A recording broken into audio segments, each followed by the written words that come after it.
Richard Milhouse Nixon was born on January 9, 1913, on a small farm in Yorba Linda, California. His mother, Hannah, was very strict. She didn't think it was right to drink alcohol, dance, or swear. All his life, Richard would call his mother a saint. But she was a quiet, cold woman who never showed her children much affection. Richard's father, Frank, was the opposite. Frank Nixon had never gone to high school.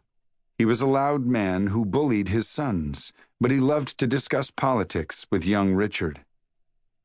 Richard had 4 brothers. 2 of them died young from illnesses.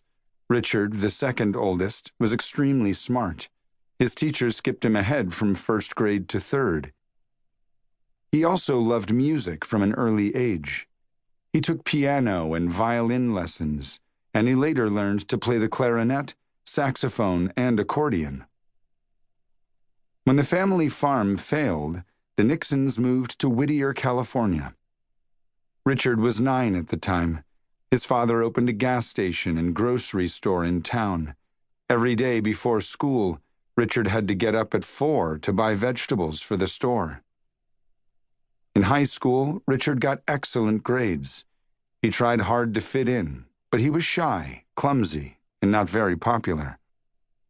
The one thing Richard excelled at was public speaking.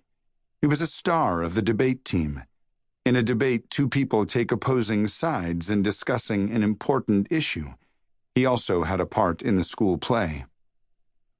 After high school, Richard was accepted at one of the best colleges in the country, Harvard University, but his family couldn't afford it, so Richard stayed home and attended Whittier College instead.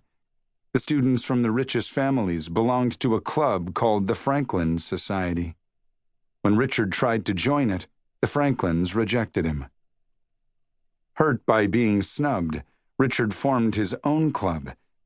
In those days, black students were almost never accepted in clubs run by white students, but Richard's club made sure everyone was welcome. After graduation, Richard got a full scholarship to attend Duke University's School of Law in North Carolina. The beautiful buildings on campus looked like castles to him. He didn't live in a fancy dorm, though. He lived in a shack with no heat and no bathroom. Richard had to work hard in law school, and he graduated in the top of his class. Nevertheless, when he went to New York City to apply for a job, all the best law firms turned him down. Why? He hadn't gone to an Ivy League school, like Harvard or Yale. Once again, Richard was being snubbed. He never got over how it felt to be rejected by one group and then another.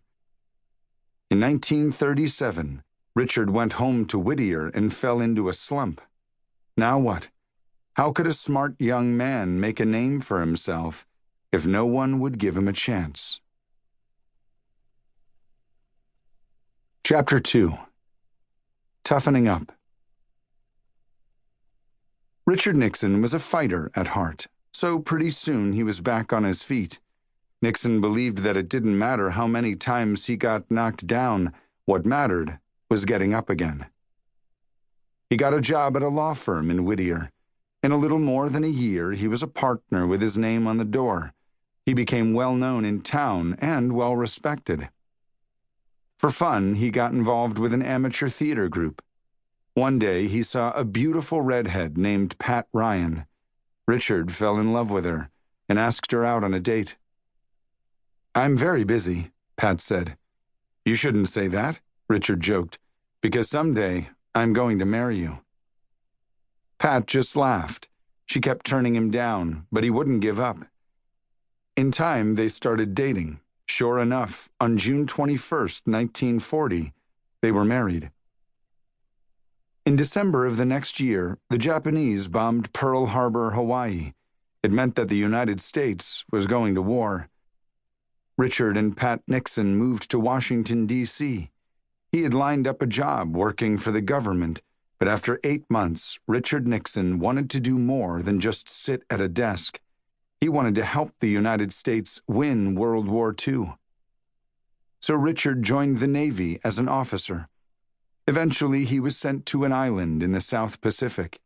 His job was to take care of supplies for bomber pilots. He was good at his job. He even managed to get some extra supplies for the men.